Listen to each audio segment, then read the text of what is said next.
Just after Jaws finished, I came back and I wanted to relate to dry land, and I also wanted to think about Close Encounters, so I went out to Pear Blossom, which is the desert near Mojave.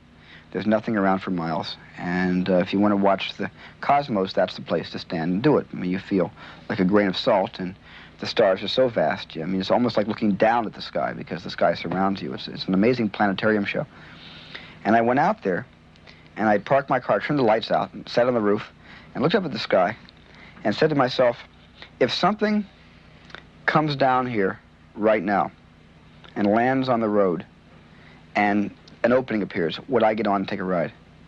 And I thought about it, and I looked up at the sky, and I got very, very nervous because I realized that I wouldn't get on and take a ride. As a matter of fact, I was getting so nervous by embracing and romancing that thought that I got back in my car and I drove back to Los Angeles. I was terrified. Flying on Eastern Airlines from L.A. to New Orleans, and my production designer, who was on the airplane with me, was talking to the stewardesses about the movie we were making, and he mentioned to one of the stewardesses that it was a film about dealing, with UFOs. And the stewardess apparently went into the cabin and mentioned this to the pilot, and all of a sudden this big, steely, gray-haired guy with wings on his chest comes out, the pilot of the airplane.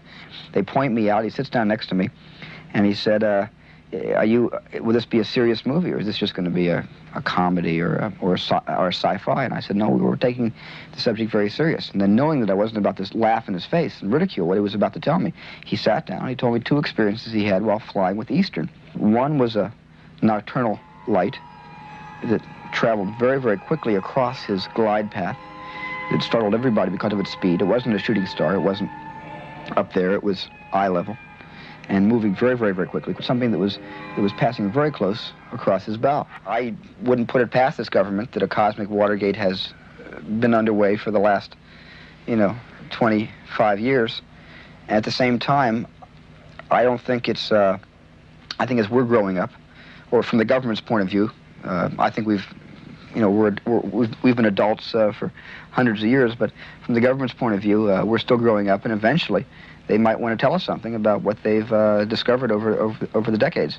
There is a rumor that was in U.S. News and World Report a number of months ago that Jimmy Carter might make some unsettling disclosures about the UFO phenomena sometime in December.